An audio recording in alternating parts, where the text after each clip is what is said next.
So, guys, earlier on, we did a video and we actually reacted to an interview that was conducted by Newsroom Africa, where they were interrogating the KZN police spokesperson. And I think many of us can actually agree when we say that it was an awful interview. The way the journalist was speaking with the KZN police spokesperson, it was unacceptable. It is so sad to watch how the police is being treated by the media in this country.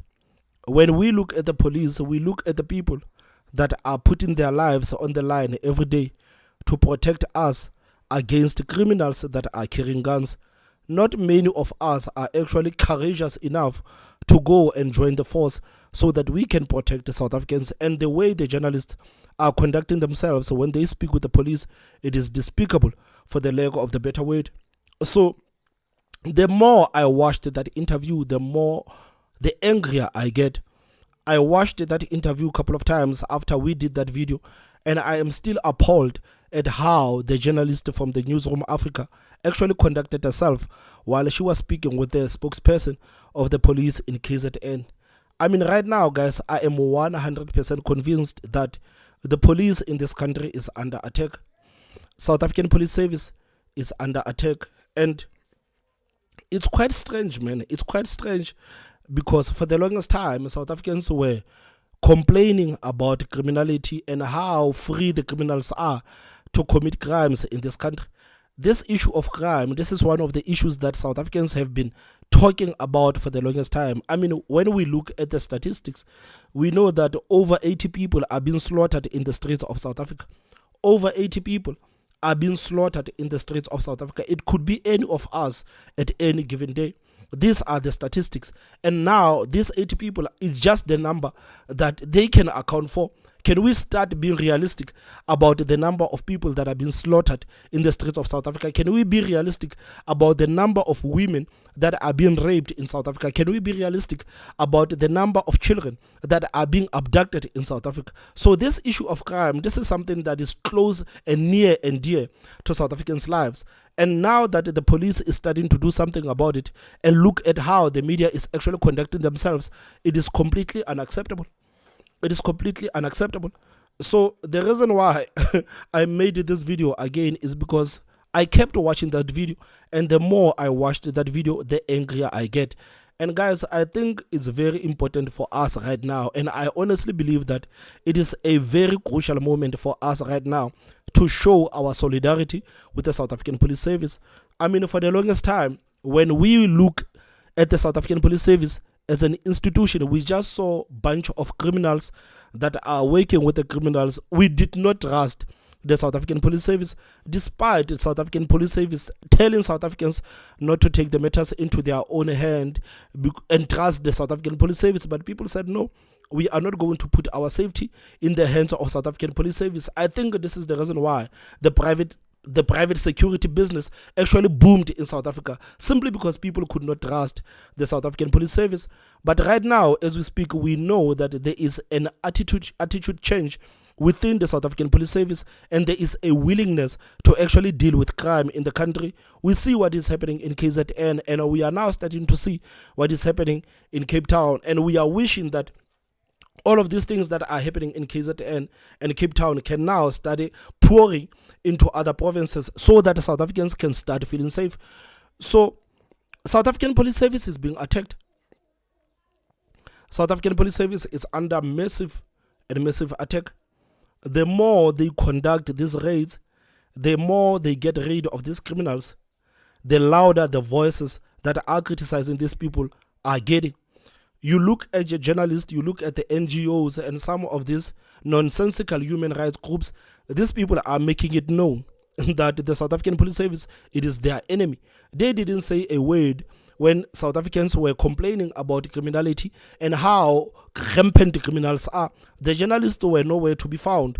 When South Africans cried about the level of criminality that is happening in their different communities.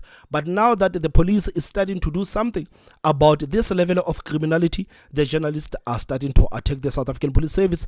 This is the reason why I say it is very important for us right now as South Africans to actually stand up and show our solidarity to the men and women in blue.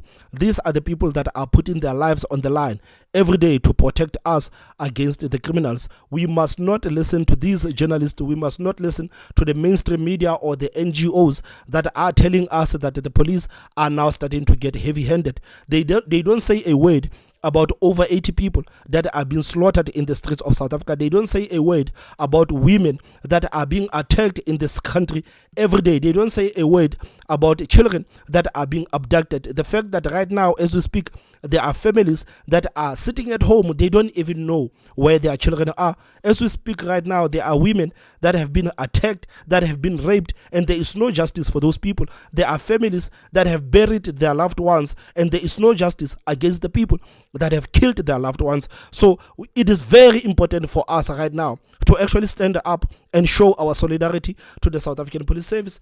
So while I was watching a bit of material, I came across this interview. This is an interview by Biz News. They were speaking with Neil de Beer, and they also touched on this issue of police. And Neil de Beer is saying the same thing that I'm saying right now, that guys, we must not get sidetracked. We must not listen to these people that are trying to sidetrack us. The South African Police Service is now starting to work, and we must show our solidarity to the men and women in blue. Meanwhile, there's been another dramatic shootout between police and wanted criminals, this time in the Western Cape. Neil, 4 dead, 4 seriously wounded. And it's been a trend since the election, this tougher stance from the police against criminals. Apparently, this was an intelligence-driven operation. Because I want to make it very clear. There are many people that sit on Facebook, many people that type and Tipex and say that this is their opinion. Very few people, and I make this very clear, very few people understand what the operational scenario is when you get into a point where there is exchange of gunfire. I've been there. There are very few in this country that have, but many in that few have also experienced. So I want to make it very clear. I'm not speaking from a social media point of view. I have shot and been shot. This is not something that can be dictated from an armchair. Only when you get to the point where you stand at that minute, sometimes a mere second, where you have to make a decision, fight or flight. Now you can see clearly more and more people are asking, why are people being killed in police exchange of fire? I mean, these people, they don't take into consideration what Neil de Beer is talking about, that the police dealing with these people, like sometimes they literally have a split second to make a decision. They literally have a split second to make a decision. Then you have the people that are sitting comfortable in their homes saying that, no, these people are now being heavy-handed. Why are the police not perfect when they execute these raids or when they are on their own mission? But they forget that we are talking about the people that are living on a very thin line, and it takes a split second for some of these people to actually make the decisions. They don't take into considerations all of these things. Now I make it clear, I don't think the attitude is that we do not want to see the full circle of justice. One wants someone to pay for the crimes that he or she has committed. But there can, and I make it clear, there can never be a millisecond in this country where we condone, endorse, or support the fact that a criminal who makes a clear decision to resist arrest and to fire upon police can be let to be doing such an act. The only response to that is to return fire and protect the life and limb, not only of a police officer, but those whom are around it. Now, in Cape Town, recently in Milnerton, we had a position where people got intelligence that extortionists were going to go out there and they were going to cause bodily harm. They were tracked, they were cornered, and they decided in the middle of a town to open fire. The police shot 4, wounded 4. The previous week, Kailicha shot again. The previous week, Durban shot again. I think there's an attitude shift, if I may say. You can see there's a clear attitude shift on the control and command of the police, and I fully endorse it because I have been there. Jy kan nie staan en net skote vat nie. That's not going to happen. And if we can have that attitude, although it is not palatable, it's not. But until you have not stood there and found lead whizzing past your head, then at the end of the day, you cannot be 100% right in your opinion. Go stand there, get in the boot, sit in that van, and be fired upon. This is not right. So I think we should stop this scenario of complaining and saying that the police are brutal. They're not brutal. They are just being just. That's my opinion, and there's many contrary to that. But I don't like the people that sit there and have never ever worn that uniform, saying that there's an ulterior way to dodge an AK bullet in the middle of the day. So it's very true what Neil de Beer is saying. And the reason why, guys, I came back to this topic is because I don't want us to get to a point where we politicize the police work. Because when we politicize the police work, nothing is actually going to get done. And while I was watching Neil de Beer, I remembered this interaction between Ian Cameron and Becky Cell. This is what happens when the police and their work has been politicized. And we must never get to this position again, where the police minister can simply gaslight people when people are raising concerns about their safety. And simply because Ian Cameron is a white guy raising these concerns, it was so easy for Becky Cele to actually play politics. So we must never get to the point where we play politics about our safety. We must never get to this position. We must do everything in our power to make sure that we don't get to this position ever again. Because if we play politics with our safety, this is what many people actually want. This is what the media wants. Because the media want these kind of interactions so that they can boost their viewerships. This is what the media wants. And we must never fall trap into this again. This interaction between Ian Cameron and Becky Cele, I think it is a perfect example to show what actually happens when police work is being politicized. James, she was murdered on the 8th of May. I want you to listen to the concerns that are being raised by Ian Cameron and how valid these concerns are. And after that, I want you to listen to Becky Cele when he was responding to Neil Cameron. We know that Becky Cele is a sacked minister. All of us are happy that Becky Cele is no longer in the force. But I want you to listen to Becky Cele and I want you to listen to Ian Cameron. And I want you guys to actually see what happens when the police work is being politicized. James, she was murdered on the 8th of May in Kailicha. She was stabbed 100 meters from where 6 other people were shot 5 minutes earlier. No one followed up that case. We did, because her sister asked us to help. Do you know where we found the suspect? In the Eastern Cape. We brought him back. He is now being detained in Kailicha. We do that because we care for the community. We patrol for them. We give them training. I don't see you doing the same, sir. And I'm tired of the excuses, and I'm tired of you making this a political thing. None of these people tonight, when they see their neighbors being slaughtered on the streets, worry about your nonsense comments about the Constitution and about devolution. They worry about surviving, sir. And guys, those people that are clapping hands for Neil Cameron, for Ian Cameron, are the same people that are going to clap hands when Becky Cele starts playing racial politics. And this is the reason why I say it is very dangerous when the police work is being politicized. Because right now, Ian Cameron was raising valid points, and the community that has been slaughtered by the criminals is clapping hands.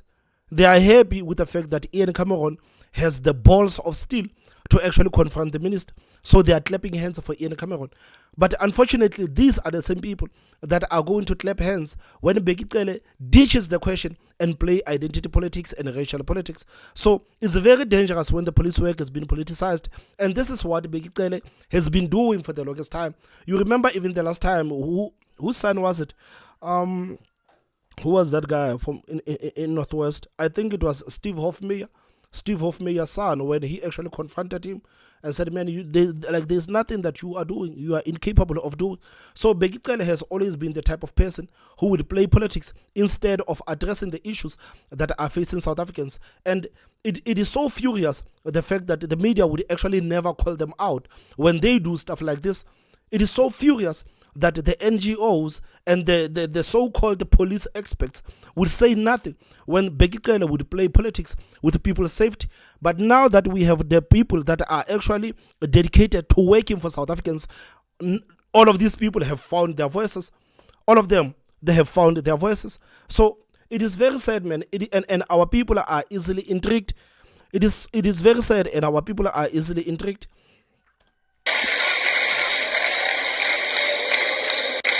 And I would like to end off with this. I want to graciously invite you to come and patrol without a bodyguard, without a grand car, in normal clothes with this community tonight. To get the sewage on your shoes that they patrol through. You have a problem, Mr. Minister, because you are removed from reality that the rest of us face. When I visit Mbekweni, I get out of my car and a 3-year-old little boy is taking a poo next to the road because he doesn't have a toilet. And you know what? Police don't care if something happens to them there because they don't have the resources to help. When I go to the different gender-based violence desks at these police stations, especially in the Nyanga cluster or traditional Nyanga cluster, the majority of the detectives have more than 300 dockets on their table. 300 dockets! How do you think you can do an investigation with 300 dockets? It's impossible. And then, the cherry on top, and this is my conclusion, is that many of those detectives have 300 dockets, and it's a constable detective. He just came out of the college. He doesn't even know how to spell J88. You expect him to solve the problem? Did not join human rights battles yesterday. That's why I was sent to prison. That's why I was sent to Robben Island. That's why I lived in the cold water. That's why I ate bad food, because I was fighting for human rights. That's why today we have human rights. Don't teach me about human rights. Don't tell me and tell about the safety of my people. I fought for it. I nearly died for it. I was arrested for it. I was exiled for it. You see, guys, the same people that were clapping hands for Ian Cameron, they are the same people that are now clapping hands for Bheki Cele when he's rambling nonsense. When he's rambling nonsense, he was an incompetent police minister. But he's rambling nonsense in front of the people that are being slaughtered by the criminals every day. And the same people that are clapping hands for Ian Cameron, these are the same people clapping hands for Bheki Cele. That's why I say, guys, we must never allow the politicization of the South African Police Service. We can never allow the police work to be politicized again. It is very important for us to remember that this is where we were a couple of years ago. This is where we were. And today, we are at the point where people are starting to look at South African Police Service, and people are now starting to be hopeful about the South African Police Service. This is the reason why, even when you go on social media, people are calling up on their commissioners in their different provinces and say, please, guys, can you please try to imitate, or can you please try to emulate what Mkhwenazi is doing in KZN. We want the whole country to be like KZN, especially dealing with criminals that are carrying the guns. So guys, I'm playing these videos to actually remind you that this is where we were, and we don't ever want to go back. We don't ever want to go back.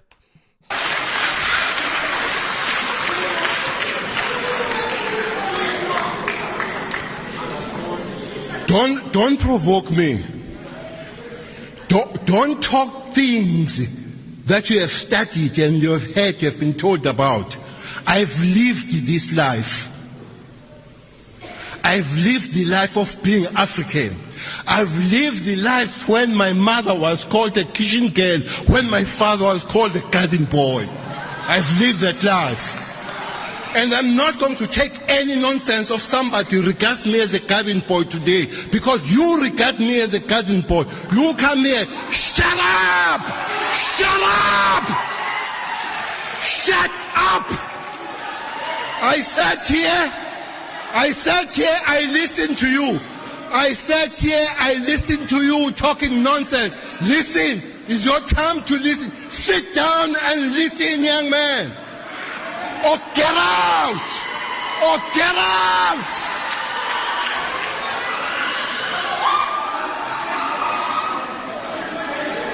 Get out!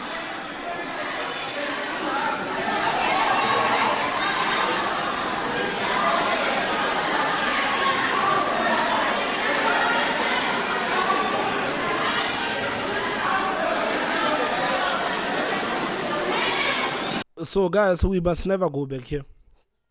And the reason why I played that video again is because, guys, you remember the level of respect the media had for Bheki Cele, knowing very well that Bheki Cele was an incompetent minister. They knew that this guy, the only thing that he loved was the media attention, the cameras, and giving speeches. This is what Bheki Cele loved. And the media treated him with respect. But today, you listen to the media speaking with the South African Police Service and the people that are actually doing the work, and it's despicable how the media is actually speaking with the people that are actually putting in the work. So these people, these NGOs, the mainstream media, this is what they want. They thrive of chaos. They loved it when we had the kind of minister that we have in Bheki Cele. They loved him. They loved him, and they would never be disrespectful towards him. But today, when you listen to the same people speaking with the police that are actually putting their lives on the line, it is so despicable listening to these people. So guys, we must never go back to this position ever again.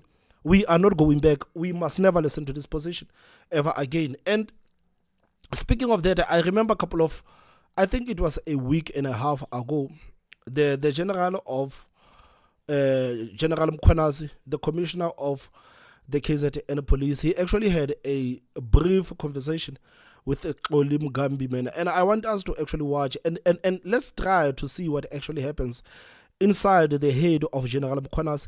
I mean, guys, I cannot believe that right now, when we speak about the South African Police Service and the people that are actually doing work, there are people that are literally questioning the work that these people are doing. And the same people will never put their lives on the line the same way these people are doing. People like General Mkhwanazi are putting their lives on the line every day. They are at risk. Their families are at risk every day. But for the love of this country, and because they are so desperate to see South Africa as a safe place, they are putting their lives on the line.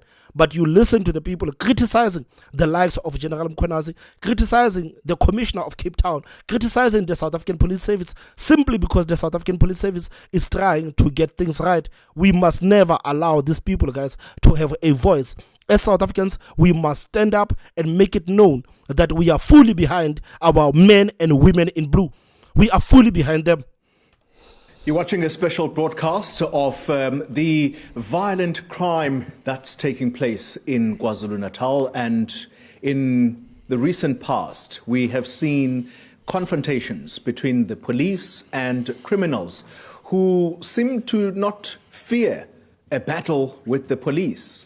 A little earlier, I had a conversation with the leader of POPCRU in the province. POPCRU is a police union.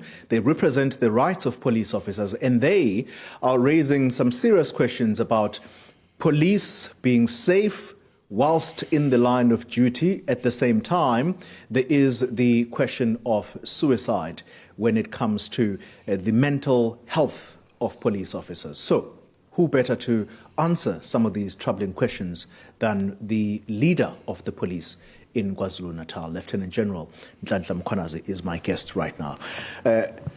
General, good evening to you, and thank you very much for your time. Sawubona. Let's start with the violent crime that we are seeing in KwaZulu-Natal. The statistics say 18 people are murdered in KZN on a daily basis. Are you winning the war against violent crime? Yeah, well, it's a challenging one. It's challenging in the sense that there are a lot of incidents that are happening behind closed doors. And there are many factors that are contributing to incidents of this nature, which I think society at large, not only in KZN, but generally in South Africa, it seems like that Ubuntu is no more there. People just don't care about another person's life. They fight over petty things, could be fighting over someone step on somebody's toes, and they start fighting. And that physical fight ends up deadly, because the one who gets beaten, people laugh at that one, and then he goes home and he comes back with a knife and he kills a person.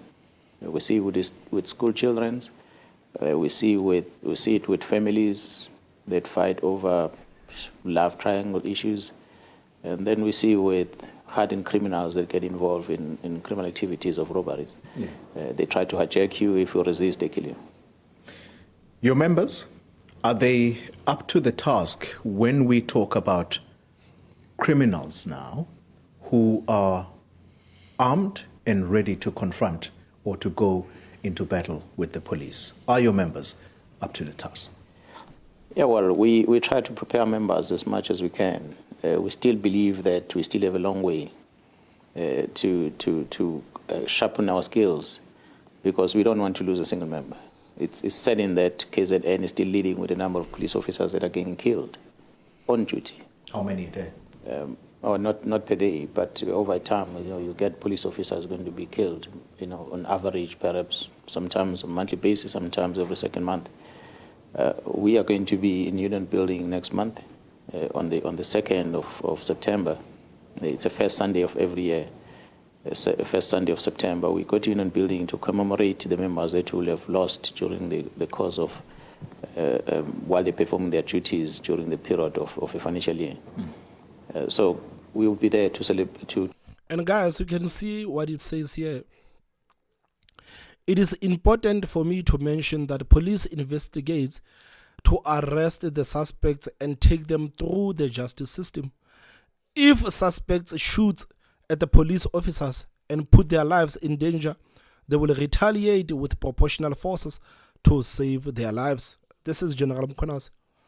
They simply want to take these people to jail. But these criminals are shooting at them, and they are left with no choice but to actually kill these people, because this is what these people want to do. They want to kill the police officers, and General Mkhonazi says, no, we cannot allow these criminals to kill our people, so we have to take them and make them meet their makers. To commemorate those members as well. So we suffer a lot, members that are being killed. So if we were on top of our game, we're not going to lose one. We could be talking about at least criminals being the only one dying. But unfortunately, because we're in a war, we also have casualties. The ratio between your experienced members versus the ones who are still new, who... And again, it says at least 40 suspects, criminals killed between the beginning of April and July 2024. In 16 May 2024, 6 suspects shot dead in Kemper Town after opening fire on the police. I mean, like, guys, this is always the case. This is always the case. These people are always opening fire on the police. And I feel like is it a new thing, or is it because the criminals have gotten so brazen that they think it is justifiable for them to actually open fire on the police? Because this is what always happens when the police end up killing these people. These people are opening fire on the police. They are opening fire on the police. These criminals in South Africa, they are used to the police not doing anything. But today, they are finding it very hard that the police in this country, they were held back. We don't know by who. Maybe that person who was shouting, shut up, shut up. Maybe this is the person that was actually holding the police back. But now the police is dealing with criminals decisively. They are dealing with them decisively. And it is always the case that the criminals will open fire on the police first. This is not something that you will actually hear the mainstream media actually being interested to hear about. That the police is always retaliating on the people that are opening the fire first. It is always the case. Every time you follow these cases, every time you listen to what actually happened when the police killed these people, you will always find that the criminals will open fire on the police first. But this is a point that is not even entertained by the mainstream media. But as soon as the police does something about the fact that these criminals are opening fire to them, now the mainstream media has a lot of questions to ask. Now they have a lot of questions to ask. It is always the case. They open fire on the criminals. Who between the two do you seem to be losing the most? We tend to use a lot of young ones by a rank because it is them that are on the field. When I say young ones, I'm talking about non-commissioned officers, those that are in the lower ranks in the police. They're the ones that you're losing the most because they're the ones that are in the forefront in the fight against crime. And in the majority, it is those that are wearing uniform because it is them that are patrolling, it's them that are confronting criminals most of the time. The detectives, to some degree, they are not as badly affected. The intelligence, they are not as badly affected. But we do lose them from time to time. Yeah. I mean, we've lost a TPCI member not a long time ago during the heist operation. So it does happen at times.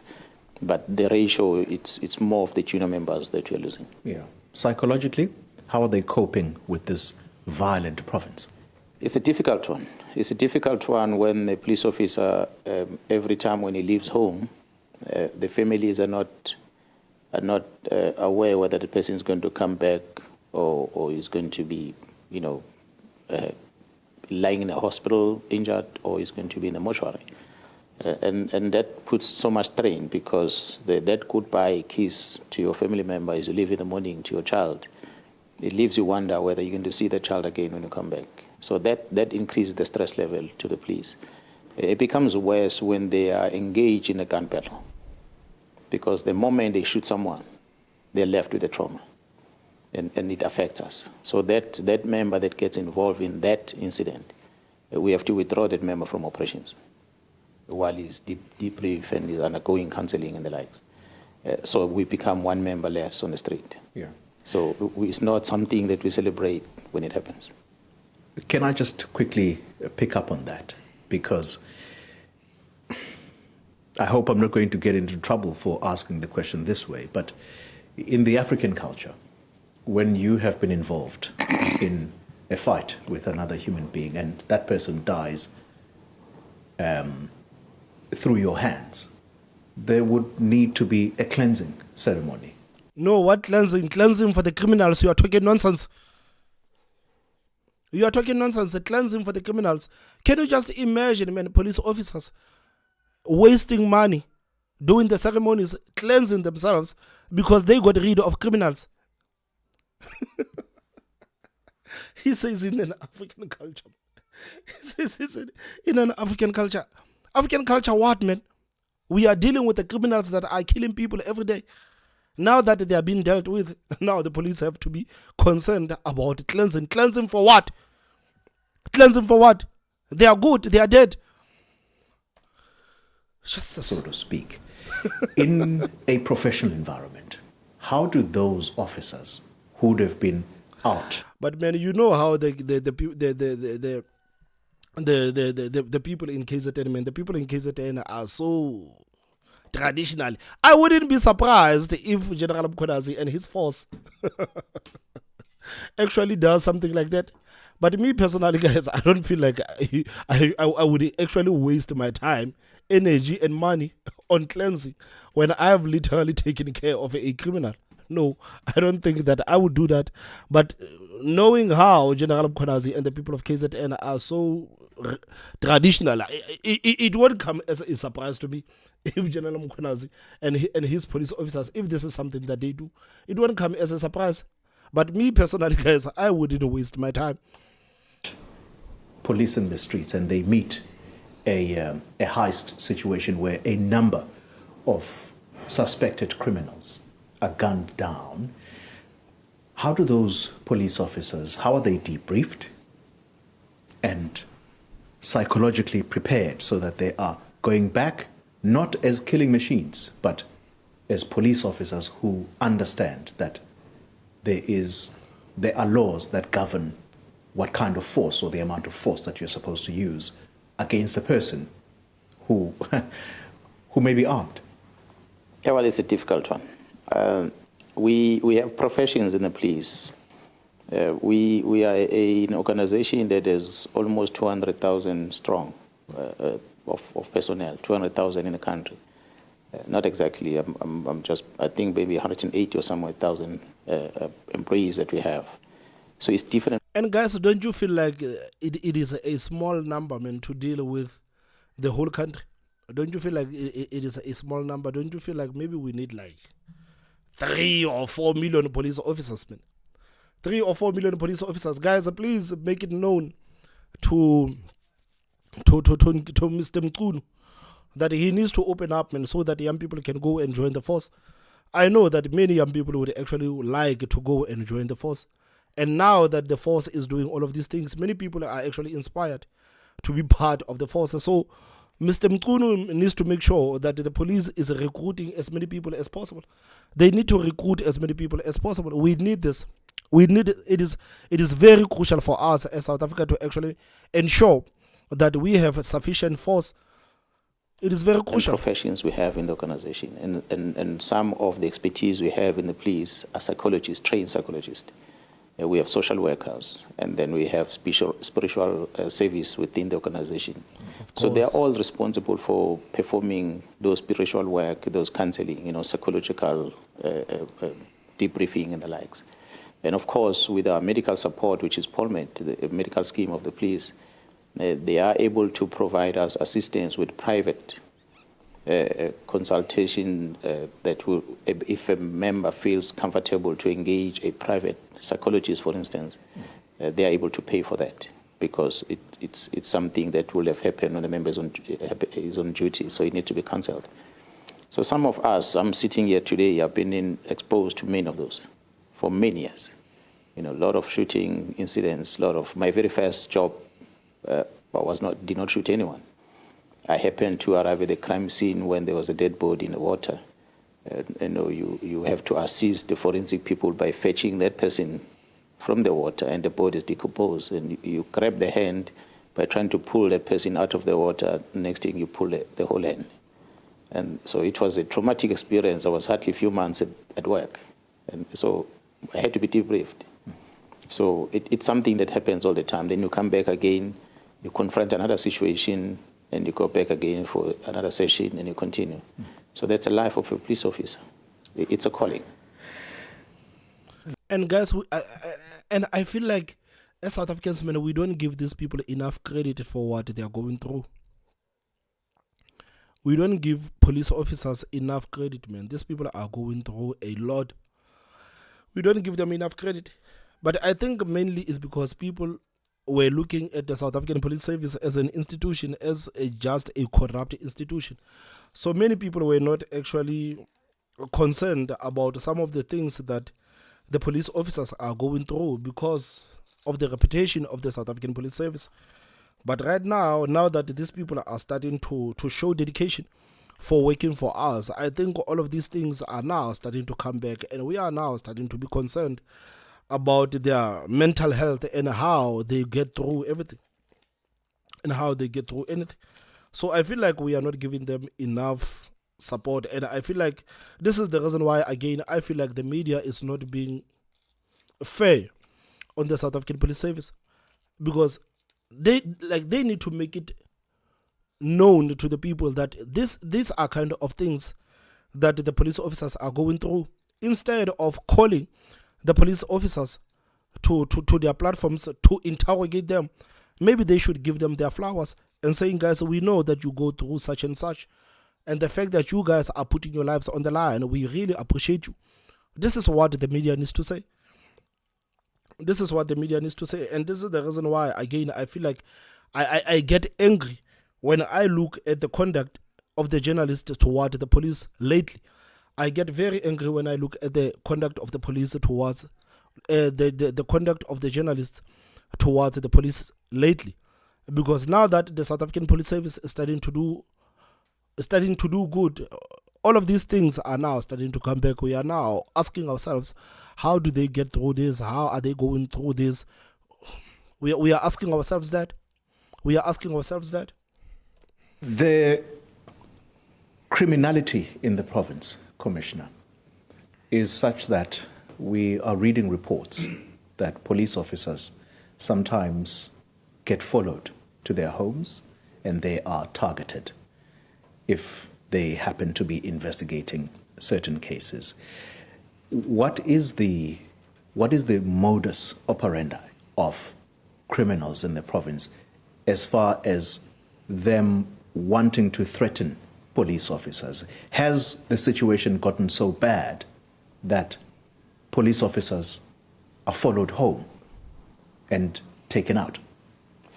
Yeah, well, we're not experiencing that as much in our province. There's been incidents, for instance, like that much talked about case of a kennel in Cape Town that we lost as a result of such action. It's not a common thing that happens in our province.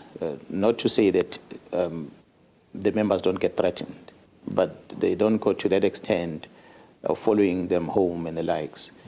However, criminals will find a way of believing that if they were to assassinate a particular member, they believe that the case will go away, forgetting that the case docket does not belong to a police officer, it belongs to the state. So when a member is no more, another one picks up that case docket and continues. The case doesn't die. When you steal a case docket, we already have copies of them. It's part of our procedure. When we make a case docket, we keep copies. So that one is stolen, we get another one. So because of that, I think some of the criminals start realizing that dealing with an investigating officer is not necessarily much of a solution, although they try to interfere, but their interference that we experience the most in our province, it's corruption, it's bribery. They try to buy those police officers in order to mess up the case docket so that there's no successful prosecution. Yeah. So that's what they do the most. They come with money instead of threatening them. I'd like to change tack a little bit and talk about sometimes the criticism against you and your officers that you are heavy-handed and... I mean, like, to be fair, that criticism only comes from the media. And I think Oli needs to be honest with the General Mkonazi and saying the media is the one that is criticizing you. The media and the NGOs and the bogus human rights commissions, and they are the only ones that are criticizing you. And I find it so strange that the media will make it look like almost the whole country or 30% of the people in the country, they are not quite sure about how the police actually conduct itself, and people are worried about how heavy-handed the police is. But the truth of the matter is that this is the media. This is the talking point of the media. The media is the one that is criticizing the police and saying that these people are being heavy-handed. This is the media. This is not average people on the street. If you would ask average people on the street, they are happy about the police doing the work. But it is the media that is making it look like it is a conversation in the country. It is not a conversation. It is not a conversation. It is not. The media is the one that is actually making it look like people are debating about how heavy-handed the South African Police Service is. So Oli must be honest, sitting next to that honest man, sitting next to Commissioner Mkhwanazi. He must be honest and say that the media is the one that is criticizing the South African Police Service about how, quote-unquote, heavy-handed they are, not average people on the street. They come with money instead of threatening them. I'd like to change tack a little bit and talk about sometimes the criticism against you and your officers that you are heavy-handed and there is an understanding that you are dealing with very violent criminals who are not afraid to confront law enforcement officers. But how do you respond to that criticism that you meeting fire with fire is something that may potentially get you into trouble with the law, or specifically those officers? So it may get Mkhwanazi into trouble with the law, but not the criminals. So Mkhwanazi fighting fire with fire, it may get him into trouble with the law, not the criminals. Is this guy actually listening to himself? Is he listening to himself? You meeting fire with fire is something that may potentially get you into trouble with the law, or specifically those officers. Well, it's a difficult thing to argue with someone who calls himself an expert on the field and yet he doesn't know anything. So if I were to debate you about journalism, I'll look like a fool, because I have no slightest idea what it takes for you to put this whole production together. An operation of the police is better known by a police officer. Even myself being here, having worked in so many years in many high-risk environments, with experience I have, but I cannot judge police officers that were involved in an accident somewhere until I hear from those police officers what transpired. So it is just unfortunate that we get people that claim to be expert. Now, I do not know how many experts are there in football, except those that are playing football. But how many people sit behind the mic like then they call themselves expert by just analyzing the game and talking about, they don't know how to kick the ball. So it's the same thing we see in the police. It seems like a police becoming a profession that is taken for granted. Yes. That everyone believes that the right way of policing is this and the right way of policing is that. Yes. And we want to welcome all of them. Anyone that has an opinion or a suggestion to make, they know how to get hold of us. If they don't know, go to an nearest police station, invite Mkhwanazi to sit down with you, and then we can lecture you on how we do business. And if we have operations, perhaps you want to volunteer as a reservist, come and join us so that you can go kick doors and approach those hardened criminals. We put you in front, and then you lead us in terms of tackling that criminal. Then perhaps you'll come out there differently, and you'll start preaching a different gospel. So it becomes difficult for us to argue with them. So we're not type of people that are good in finding a space in front of television and talk about it. We're going to be out there in the street and serving the society that is in trouble, that has been held hostage, and they appreciate us. Yeah. There are those. Man, what a beautiful answer, man. What a beautiful answer. What a beautiful answer. And I like how Commissioner Mkhwanazi actually answers this question by actually tackling the media direct, saying, you guys are sitting here. You are sitting here and you are trying to tell us what we need to do our job. And just like with the people, I remember when I was reading the comments earlier on, people said that, Thomas, maybe some of these media people, they need to go with the police. They need to volunteer maybe for a couple of days to see what the police is going through before they start opening their mouth. They need to go there and see that the police is facing hell. Literally, police is facing hell. And maybe if they come back, they will sing a different tune. This is exactly what Commissioner Mkhwanazi is saying to Xoli, that, man, you see those people that are talking about criticism, let them come. Let them come. Let them come and serve with us. And let them face these hardened criminals with machine guns. And you will see, when they come back, they will sing a different tune. But fortunately, some of us are not stupid enough to actually question these people's jobs. We can see that it is a dangerous job. We don't need to be woke. When we speak about the police, we can see that, okay, this is a very dangerous job. Can you just imagine, man? The police, just like yesterday, the police in KZN, they had to endure the shots inside the hotel.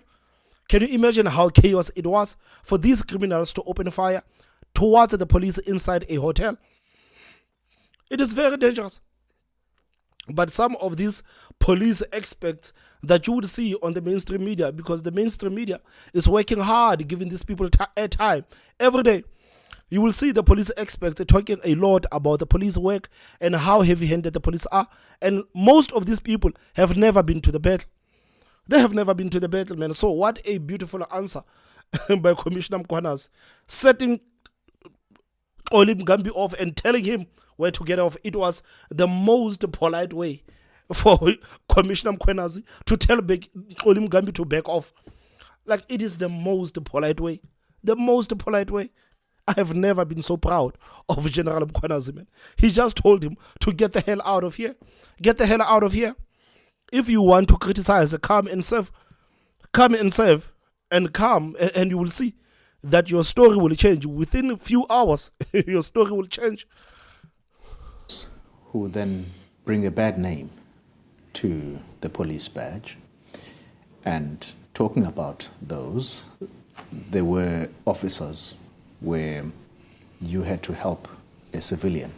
And guys, do you realize something? That the interview is almost about to get done. The interview is almost about to be done. And no way has Olim Gambi actually applauded General Mkhwanazi for the work that he's done. He hasn't said, General Mkhwanazi, thank you for putting yourself in danger for the people of KZN. He has never even acknowledged the job that has been done by General Mkhwanazi. He's simply sitting there firing the questions, but he has never actually sat down and said, General Mkhwanazi, we actually appreciate you as the people of this country. I'm speaking on behalf of South Africans. When we say we appreciate you for actually doing this terrible job on behalf of all of us, not many of us are brave enough to actually put the boots, pick up a gun, and go after the criminals. He hasn't even acknowledged him. He hasn't. I'm still waiting for Oli to actually say, General Mkhwanazi, thank you, man. Thank you for your service. You know, in the United States, when someone says that I was serving with the military in Afghanistan, the first thing that people are saying is, thank you for your service. I was serving as the National Guard. The people are saying, thank you for your service. But in South Africa, this is something that we are not used to. This is something that we are not used to. The first thing that Olim Gambi should have said when he sat down with Commissioner Mkhwanazi, he was supposed to say, thank you, Commissioner. Thank you for your service. This is the first thing that Olim Gambi should have said. Thank you for your service. Thank you for your service. Because not all of us are brave enough. Not all of us have the balls of steel to go what you people are going through every day. Not all of us do. He hasn't even said, thank you for your service to the people of this country. Thank you for your service. He hasn't. He has not even acknowledged the work that the police in KZN is doing. He has not even acknowledged what the South African Police Service is trying to do. He has not. He's just sitting there firing the questions to the commission. But if we lived in a sane country, the first thing that Olim Gambi should have said was to say, General Mkhwanazi, thank you for your service. Thank you for your service. A businessman. That story is very public. And you had to direct that person to go to a mall just so he could save his own life. And part of what saved him was that he had an armored vehicle. Those police officers are now going through a court case. How do you deal with elements within your force that are bringing a bad name whilst you are trying to build a good name, and part of that is making sure that you have the confidence of the community as you continue to do your work? Yeah, well, it's a difficult one. Unfortunately, we are a law enforcement agency as the South African Police Service, and therefore we must respect the law.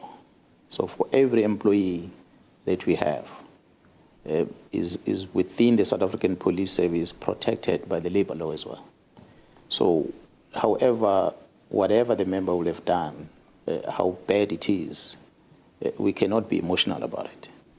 We'll have to treat that member in line with what the law dictates. So in such instance, for instance, you're talking about, it will require us to institute disciplinary procedure, which entails conducting an investigation, giving notice to the members that we're investigating, and noticing them of possible transfer or suspension, And subsequent to that, they don't make presentation, and then we effect the suspensions. And there will be disciplinary procedure that follows where they must be subjected to disciplinary hearing where matters get to be argued like you'll do in court. And if they are found to have grossly violated the code of conduct of the organization, they can either be given a suspension for a month or two or a dismissal. So that's what the organization can do internally. But if they do criminal activities, and of course, our team makes sure that we thoroughly investigate case dockets and we send them to court, and hoping that the court will come with the sentence that is relevant to the offense that they will have committed. So in this case, when police officers does things like the one you are referring to, we rely on our colleagues, our counterpart, which are also under the same Minister of Police, which is IPID. So it is them that will be conducting such investigations. So we have to work around those parameters, or regardless of how bad, how damaged our name is about the action of those members. And I'm bringing up this example of officers who are bringing a bad name to the force. Having had a conversation earlier this month with members of Abahlali Basemjondolo who are saying that police officers are so deep in criminality in this province that they do not want to take cases to the police station. They are the ones who are defeating the ends of justice by ensuring that these cases do not even get to court. But I feel like Xoli Mugambi is asking the same question again. Like General Mkhwana, as I told you, like what actually happens if a member of the police actually brings a bad reputation to the name of the police. Like, I feel like this is the same question, but he's just paraphrasing it. It is still the same question. Still the same question. How many of those elements have you dealt with, if at all? Yeah, look, I wouldn't know a specific case that that organization is talking about. But if there are such instances that there is criminal activities or there is a misconduct, members that have broken the code, we institute disciplinary steps. I mean, like, guys, like, this is the same thing that General Mkhwana just said. He literally just said the same thing. He literally just said the same thing. And Xoli is here asking the same question again. Asking the same question, just using different words, but it is the same question. It is the same question. It's about dealing with the police that are being, quote unquote, a bad reputation to the name. And General Mkhwana has already explained how the processes are. I can safely say that in this year alone, starting from April until now, we have dismissed at least over 50 police officers from the service. Quite a number of them are undergoing disciplinary procedures as we speak for things that they will have done that is violating the code. The oath of office they've taken in the organization. So the case specific for Abahlali Basemjondolo, if they feel that there are cases that they will want to report, but they don't trust the police, they don't want to report those cases, I will then encourage them to seek another platform. If they feel they don't trust the police and there's police criminality, they must go to IPID. IPID is there for that purpose. Because the moment you feel the police have done wrong, and the IPID does have a section that allows them to initiate an investigation, not only because of the act of criminality that perhaps happened during the course of duty, they can initiate such investigation, IPID. So I will invite them to do that. Yeah. But having said that, we must also always guard against some institutions that will be coming out public and complain about criminality, because then you need to ask yourself a question: are they clean? We talk about the problem we have in this province. By and large, the number of informal settlements that we have in Mjondolo that you're talking about in this province, in this district specific, it's, if we were to compare what we had 30 years ago, it's no longer the same. So there you have to understand, how did Mjondolo became so many? It is the business. a business that was started by individuals who are not staying there. The next time you meet them, you ask them to show their address.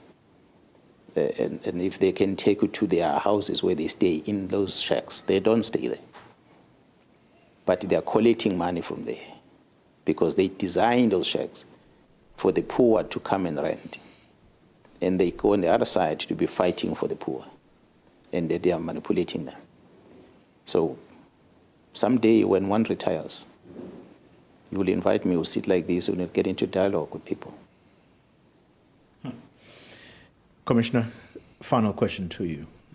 How do you instill confidence in a member of the public who says, I have lost confidence in not just the police, the courts, the criminal justice system, and there are those communities that decide that because police are clearly of no help to me anymore, or of no help to us, we are simply going to get into what is called mob justice. Do you think that that day will ever come here? I haven't seen reports like that. You are a man who seems to be leading a very effective force. But how would you answer a law-abiding citizen who says, I don't trust the police? I'm not encouraging people to be communicating all over, but there's only one South African police service under one leader, which is the National Commissioner.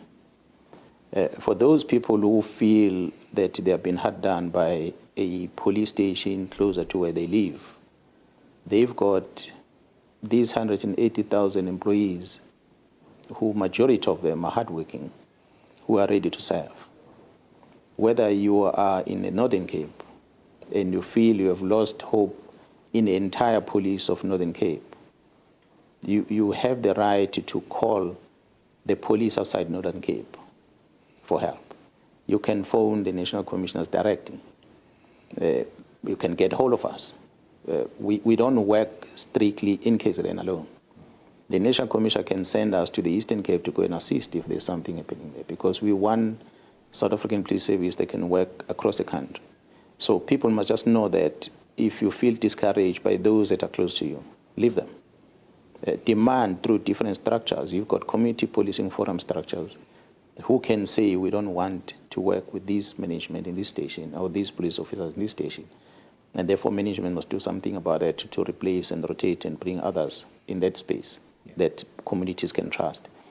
And if because it is provided for. If communities really feel that the organization is not helping and they've done introspection or interrogation in terms of what are the causative factors perhaps that makes the police not to assist them in a manner they want to be assisted, they can approach their representative that are there elected by them in Parliament to be able to then be their mouthpiece in changing the things in the organization or in government in general, because quite a lot of things slowly that are not known, perhaps that makes people unhappy, is the legislation that is out there.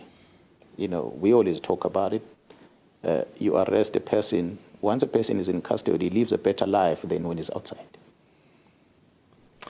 Commissioner, you repeating the very words that you said a little earlier, that perhaps something needs to be done about the laws in this country, particularly when it comes to people who have done wrong and are supposed to pay for their crimes. But thank you very much for your time.